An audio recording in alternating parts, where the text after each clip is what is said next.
गुरुर्ब्रह्मा गुरुर्विष्णू गुरुर्देव महेश्वरा सद्गुरु साक्षात परब्रह्म तस्मै श्री सद्गुरुवे नमः। जय जय रघुवीर समर्थ श्रीराम समर्थ। सद्गुरु चरणांना नतमस्तक होऊन आपण या निरूपणास सुरुवात करूया। मायबाप सज्जनांचं स्वागत आहे। समर्थांनी सांगितलंच आहे ना, या जीवनामध्ये आहे ना, मनुष्याच्या जीवनामध्ये काही सत्य असतात, ती मनुष्याला कधीच नाकारता येत नाही। किती जरी प्रॉब्लेम आयुष्यामध्ये आले ना, तरी ही 4 सत्य आहेत ना, त्या अनोखे सत्य आहेत, ती मनुष्याला स्वीकारावीच लागतात। त्यातील पहिले सत्य म्हणजे की जेव्हा मनुष्य अडचणीमध्ये असतो ना, तेव्हा ही 4 सत्य त्याच्या समोर येत असतात। म्हणजेच आपला भाऊ आहे ना, जीवनामध्ये खूप महत्त्वाचा आहे। बघा, आपण रामायणामध्ये सुद्धा पाहिलं, जेव्हा भगवंताला वनवासात जाण्याची वेळ आली ना, रामाला जेव्हा वनवासात जाण्याची वेळ आली, तेव्हा त्यांचा भाऊ लक्ष्मण त्यांच्यासोबत आला ना। म्हणजे हे भावाचं प्रेम आहे। जणू काही लक्ष्मणाला माहीतच होतं की माझा भाऊ आहे ना, श्रीराम प्रभू आहेत, हे जगाचे दाताच आहेत ना। म्हणजे खरी भावाची ओळख आहे ना, ती ओळख लग्नानंतरच कळते ना। पण जेव्हा आपल्या संकटामध्ये भाऊ लक्ष्मणासारखा उभा राहतो ना, तेव्हा खरा भाऊ असल्याची संकल्पना आपल्याला निर्माण होते। आणि आजच्या या कलियुगामध्ये आपण भावांमध्ये भांडणं बघतो, आपण भावांमध्ये वाद बघतो। पण जर समर्थ विचारांमध्ये हे भाऊ असतील ना, तर वाद तुम्हाला बघायला मिळतील का बरं? कधीच मिळणार नाही। या क्षणिक सुखासाठी, क्षणिक पैशासाठी भाऊ भावाची हत्या करायला तयार झालेला आहे। कारण का बरं? जमीन, पैसा, गाडी, बंगला। पण जेव्हा हे जे होतं कशासाठी? हे होतं क्षणिक पैशासाठीच ना। मग आपण जो भक्तिमार्ग करतो, आपण जी भगवंताची प्रार्थना करतो, भगवंताचं नामस्मरण करतो, जर या गोष्टींमध्ये आपलं मन गुंतत असेल, तर त्याचा काही फायदा आहे का बरं? अजिबात नाही ना। म्हणून या क्षणिक सुखापासून आपण दूर जायला हवं। पण मनुष्य जातो का बरं? कधीच जात नाही। आता दुसरी गोष्ट म्हणजे मुलाची खरी ओळख म्हातारपणातच कळते ना। जेव्हा आपल्या आई वडील जेव्हा म्हातारे होतात, तेव्हा मुलाचं कर्तव्य काय आहे बरं? जेव्हा आपल्या आई वडील म्हातारे होतात ना, तेव्हा मुलानं आई वडिलांना सुख द्यावं, आई वडिलांना आनंदित ठेवावं। पण आजचा हा पिढी आहे ना, आजचा हा तरुण आहे, या म्हातारपणामध्ये आईवडिलांना जवळ ठेवतो का बरं? बघा, त्याच्या या डोक्यावर ते बोझ निर्माण होतो, ओझं निर्माण होतं। म्हणजेच फक्त या क्षणिक सुखामुळं आपल्या तो पत्नीचा ऐकायला सुरुवात करतो। जेव्हा त्याचं लग्न झालेलं नसतं ना, तेव्हा सर्व काही व्यवस्थित चालू असतं। पण जेव्हा हे पिवळे तांदूळ त्याच्या मस्तकी पडतात, डोक्यावर पडतात, तेव्हा तो सावध होतो। म्हणजे आयुष्यामध्ये सावध होणं हे 2 प्रकारचं असतं। बघा, एक वेळ समर्थ रामदास स्वामींच्या डोक्यावर ते पिवळे तांदूळ पडले, तेव्हा समर्थ रामदास स्वामी त्यांनी भक्तिमार्गाची कास धरली। ते सावध होणं वेगळं, आणि आपण मात्र सावध होतो ज्यांनी आपल्याला बघा लहानपणापासून सांभाळलं, लहानपणापासून तळ हाताच्या फोडाप्रमाणे जपलं, आणि त्यांनाच आपण दुःख देऊ लागतो। हे सावध होणं चांगलं आहे का बरं? अजिबात नाही ना। म्हणून प्रत्येक मुलानं एक गोष्ट लक्षात ठेवावी की जेव्हा आपल्या आईवडील जेव्हा म्हातारे होतात ना, तेव्हा त्यांची तुम्हाला खूप गरज असते। त्याच्यामुळं त्यांच्या डोळ्यांमध्ये अश्रू येऊ देऊ नका, कारण ते साक्षात भगवंतच आहे ना। तेव्हा हे प्रत्येक मुलाला कळेल ना, तेव्हा भरपूर प्रश्नांची उत्तरं मिळतील। बघा, आता आपण या जीवनाचं 3रं सत्य पाहणार आहोत, आणि हे 3रं सत्य म्हणजे पत्नीची खरी ओळख आहे ना, ते नवऱ्याच्या गरिबीमध्ये कळत असते. बघा, आपण आयुष्यामध्ये आहे ना, दर वेळेला प्रत्येक गोष्ट कर्तव्य म्हणून करत असतो. आणि हे कर्तव्य करत असताना कधी कधी आपल्याकडे चढ उतारसुद्धा येतात. कधी कधी आपल्याकडे पैसा असतो, कधी कधी दारिद्र्यसुद्धा येतं. आणि जेव्हा आपले दिवस सुखाचे असतात ना, तेव्हा आपल्यासोबत सर्व काही असतं, सर्वजण असतात, आपले नातेवाईकसुद्धा आपले असतात. पण जेव्हा आपल्याकडे गरिबी येते तेव्हा नातेवाईक आपले साथ सोडतात. पण त्यांनी सोडली तरी चालेल, पण पत्नीने मात्र कधीच सोडू नये. पत्नीचं कर्तव्य काय आहे बरं? जेव्हा नवऱ्याचे चांगले दिवस होते ना, तेव्हा तुम्ही आनंदी होता. पण जेव्हा वाईट दिवस जेव्हा येतात ना, तेव्हा पत्नीनं त्या वाईट दिवसामध्ये नवऱ्याची साथ दिली पाहिजे. हा हिंदू धर्म आहे ना, प्रत्येक स्त्रीला हेच शिकवतो की नवऱ्याची परिस्थिती जशी असेल ना, त्याप्रमाणे त्याच्यासोबत तुम्ही वागलं पाहिजे. पण आजची ही स्त्री तशी वागते का बरं? हा जमाना, हा कलियुग खूप बदललेला आहे. प्रत्येक स्त्री आहे ना, मॉडेल होत चाललेली आहे. प्रत्येक स्त्री या कलियुगामध्ये प्रत्येक जीवन आपल्या शैलीमध्ये जगते आहे. पण असं करून चालणार आहे का बरं? बघा, मग हे नातेसंबंध बिघडायला वेळ लागत नाही. आणि जर आपल्या जीवनामध्ये समर्थ विचार असतील, आपल्या जीवनामध्ये मनावर समर्थ विचार कोरले गेलेले असतील, तर आपण असे वागू का बरं? कधीच वागणार नाही. आजचे घटस्फोट आहेत ना, बघा, लग्न झाल्यानंतर 1-1, 2-2 महिन्यामध्ये पती पत्नी अलग होऊ लागलेली आहे. हे का होतं बरं? आपल्या जीवनामध्ये भक्तिमार्ग नाही, आपल्याला कुणी सांगणारं नाही, आपण कुणाचे ऐकत नाही, आपल्या जीवनामध्ये उपासना नाही. पण जेव्हा सद्गुरूंची कृपा आपल्यावर लाभेल ना, तेव्हा सर्व काही व्यवस्थित होईल. म्हणजे हा अहंकार आहे ना, जेव्हा आपण आपल्या मनाचं ऐकू लागतो, तेव्हा सर्व काही नाश होतं. कारण हे मन हे चंचलच आहे ना. समर्थांनी सांगितलं आहे की जेव्हा तू मनाचं ऐकशील ना, तेव्हा दुर्गती लाभायला वेळ लागणार नाही. कारण हे मन चंचलच आहे ना. पण जेव्हा तू सर्व भगवंतावर सोडून देशील, तेव्हा सर्व काही व्यवस्थित होईल. कारण हे मन आहे ना, एका वेळेस आभाळी, एका वेळेस पाताळी, एका वेळेस कुठे कुठे जातं ना, हे सांगता येत नाही. कारण मन हे ना, हे भ्रमंती करत असतं. पण जर भगवंतावर सर्व सोपून दिलं, भगवंतांनी सांगितलेल्या नियमांमध्ये राहिलं, भगवंतांनी सांगितलेली जी उपासना केली, श्रवणामध्ये असलं, तर सर्व काही व्यवस्थित होईल ना. म्हणून प्रत्येक स्त्रीनं काही गोष्टी आणि काही नियम पाळलेच पाहिजेत. आपल्या पतीचा आपण रिस्पेक्ट केला पाहिजे. कारण आजची स्त्री आहे ना, बघा, या कलियुगातली स्त्री पतीप्रमाणे जॉबलासुद्धा जाते, पैसासुद्धा कमवते. म्हणजे जे जे पुरुष करतो ना, ते सर्व काही स्त्री करते. पण आजच्या काळामध्ये पुरुषसुद्धा तेवढाच गरजेचं आहे ना. कारण हे पती पत्नीचं नातं आहे ना. बघा, तुम्ही कधी ऐकलं आहे का की आपण नवरी देवी असं कधी ऐकलं आहे का?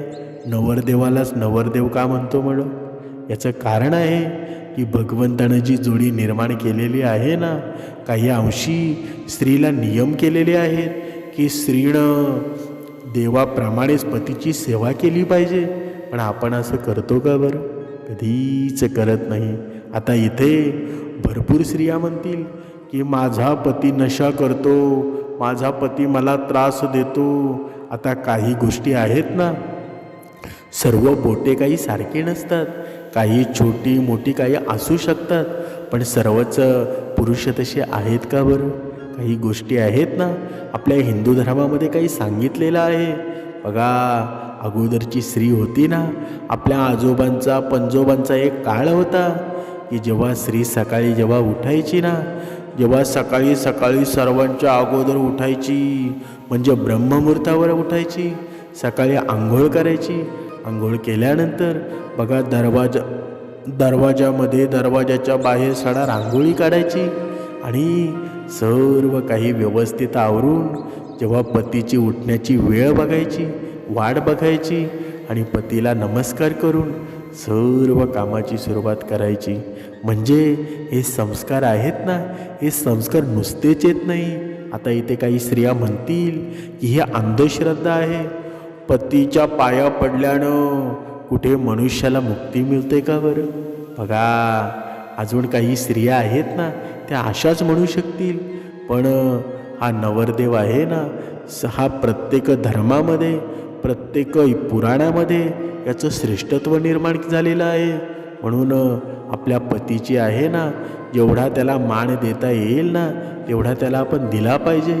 पण काही गोष्टी बघा, मगाशी सांगितल्याप्रमाणे बोटावर मोजण्यासारख्या सुद्धा असतात.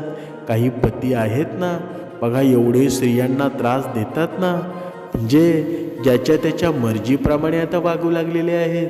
म्हणून प्रत्येक पुरुषानं सुद्धा एक गोष्ट लक्षात ठेवावी की आपली पत्नी आहे ना, ती लक्ष्मी आहे आणि दुर्गेचं रूप आहे. तिला दुर्गेप्रमाणे मान सन्मान द्या. ती लक्ष्मी आहे ना.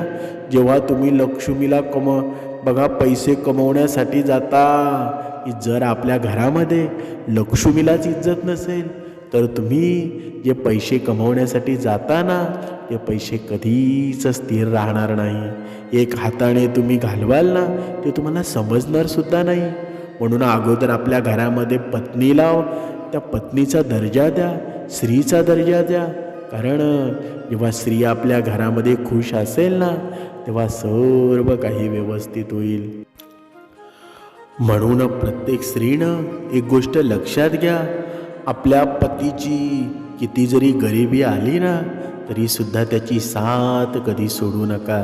कारण जो काही तो काही तुमच्यासाठीच करतो ना, सर्व काही भार तुमच्यासाठीच सांभाळत असतो.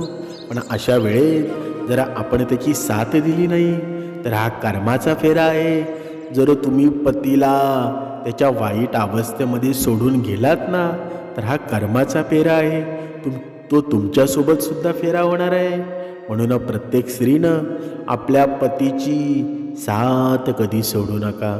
आता चौथा सत्य पाहणार आहोत, ते म्हणजे मित्राची खरी ओळख.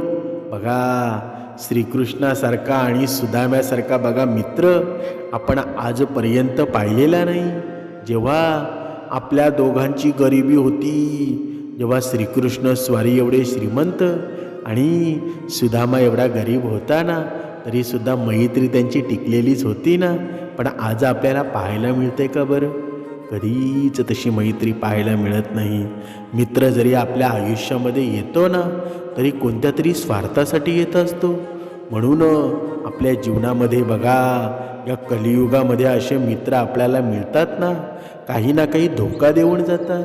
प्रत्येक बघा, मुलीला सांगणं आहे, मुलांना सांगणं आहे, आजच्या या सोशल मीडियाद्वारे एवढा उन्माद माजलेला आहे ना, एवढे अत्याचार निर्माण झालेले आहेत.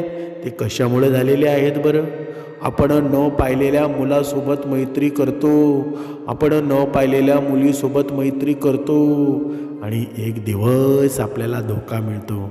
ज्या आईवडिलांनी आपल्याला तळ हाताप्रमाणे सांभाळलेलं असतं, त्यांचासुद्धा आपण उपयोग करून आपण त्यांना सोडून देतो आणि त्या न पाहिलेल्या मुलासोबत आपण पळून जातो. हे कितपत योग्य आहे बरं? प्रत्येक मुलीनं, प्रत्येक मुलानं याचा विचार करायला हवा. कारण जोपर्यंत आपण भक्ती मार्गामध्ये नसू ना, सुसंस्कृतपणा आपल्या जीवनामध्ये नसेल, तर तुम्ही कितीही शिक्षण घेतलं, कितीही तुमच्याकडे पैसा असेल, तरी त्याचा फायदा आहे का बरं? अजिबात नाही ना. म्हणून आपल्या जीवनामध्ये आहे ना, संगत आपण करायची कोणाशी या अगोदर आपण लक्षात घेतलं पाहिजे. कारण संगतीचे परिणाम मनुष्याच्या जीवनामध्ये आहेत ना, निरंतर त्याला भोगावे लागतात. म्हणून आयुष्यामध्ये एक गोष्ट लक्षात घ्या, मित्र करताना त्याची ओळख आहे ना, संकटात आपण करायला हवी. कारण जेव्हा आपल्यावर संकट येतं ना, जर जो संकटामध्ये धावून येत नसेल, तर अशा मित्राची काही उपयोग आहे का बरं? अजिबात नाही. म्हणून मित्र करताना आजकाल आहे ना, प्रत्येकानं एक गोष्ट लक्षात घ्यायला हवी, त्याची पारख एक वेळ नाही तर 1000 वेळा करायला हवी. म्हणून आयुष्यामध्ये आहे ना, समर्थांनी सांगितलेलं आहे की ही जीवनाची 4 अनोखी सत्य आहेत ना, मनुष्यानं निरंतर आपल्या जीवनामध्ये जपली पाहिजेत. कारण ही सत्य आहेत ना, जोपर्यंत या सत्यांचा आपल्याला उलगडा होत नाही तोपर्यंत आयुष्यामध्ये आहे ना, अधोगतीपासून आपण कधीच वाचले जाऊ शकत नाही. म्हणून ही जी सत्य आहेत ना, मनुष्यानं आपल्या जीवनामध्ये अंगीकारली पाहिजेत. या सत्यांचा शोध घेतला पाहिजे. पण मनुष्य हा सत्यांचा शोध घेतो का बरं? कधीच घेत नाही. समर्थांनी सांगितलं आहे ना, मनुष्याच्या जीवनामध्ये आहे ना, भरपूर अशा गोष्टी घडतात की ज्या गोष्टी विनाकारण मनुष्य दुःखीच होऊन जातो ना. पण समर्थांनी सांगितलं आहे ना की मनुष्या, तू दुःखी होऊ नकोस. हे वासनारूपी जग आहे, हे वासनारूपी जग तू सोडून दे आणि तू अध्यात्मामध्ये विलीन हो. पण मनुष्य तसा करतो का बरं? कधीच करत नाही. समर्थांनी सुंदर वर्णन केलेलं आहे ना, जणी धन्य तो राम सुखे निवाला, कथा ऐकता सर्व तल्लीन झाला, देहे भावना राम बोधे उडाली, मनोवासना राम रूपी बुडाली. म्हणजे जो मनुष्य भगवंताची कथा ऐकताना तल्लीन होऊन जातो, भगवंताची कथा ऐकता झोपी जातो, भगवंताची कथा ऐकता आनंदित होतो, त्या आनंदामध्ये ज्याला समाधान मिळतं ना, तो या जगात धन्य आहे. भगवंताच्या ज्ञानामुळं त्याची देहबुद्धी नाहीशी होते आणि त्याच्या अंतःकरणातील सर्व वासना आहेत ना, रामाच्या स्वरूपामध्ये विलीन होऊन जातात. म्हणजे काय बरं? बघा, कधी कधी काही मनुष्य असतात ना, भगवंताचं नामस्मरण जेव्हा त्याच्या कानावर येतं ना, तेव्हा त्याचं मन आनंदित होऊन जातं. तेव्हा त्याच्या मनामध्ये वेगळी शांतता निर्माण होते. त्याला हवंसं वाटतो. पण काही नास्तिक माणसं असतात की जेव्हा कुठे कीर्तन चालू असेल, कुठे नामस्मरण चालू असेल, कुठे सत्संग चालू असेल, तेव्हा त्याला ते ऐकूशी वाटत नाही, त्याला ते नकोसं वाटतं. मग अशा माणसाशी आपण संगत केलेली चालेल का बरं? जर त्या माणसाशी आपण संगत केली ना, तर आपल्या जीवनामध्ये वासना निर्माण होईल.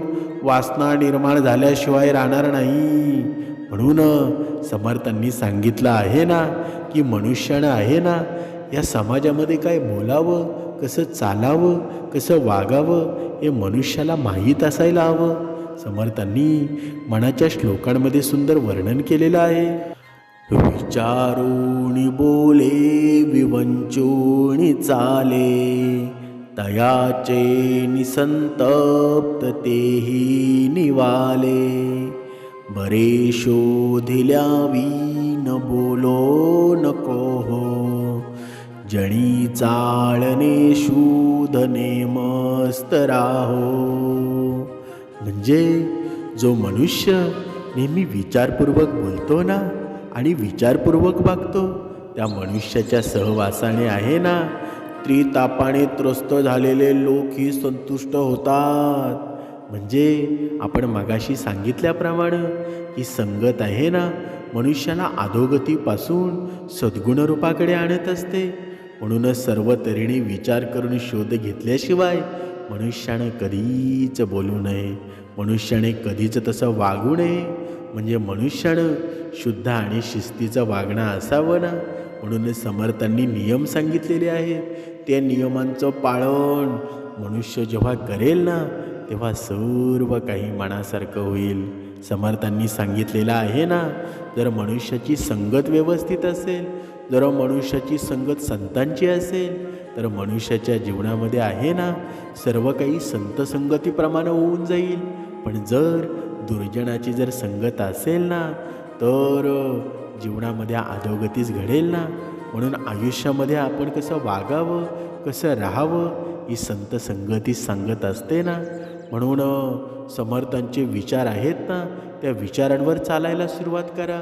जेव्हा हे विचार आपल्या मनामध्ये रुजतील, तेव्हाच खरं हे जीवन सार्थकी लागणार आहे ना. म्हणून आयुष्यामध्ये आनंदी राहायचं असेल ना, तर दुसऱ्याच्या जीवनामध्ये सुख निर्माण करा. हीच खरी भक्ती आहे. हीच खरी भक्ती भगवंताला आवडते. आणि ही जर आपल्या हातून घडत असेल ना, हे पुण्याचं काम आपल्या हातून घडत असेल, तर जीवनामध्ये आहे ना, बाकी दुसरी तिसरी भक्ती करण्याची गरज नाही. भगवंत नेहमी तुमच्यासोबत राहणार. जय जय रघुवीर समर्थ.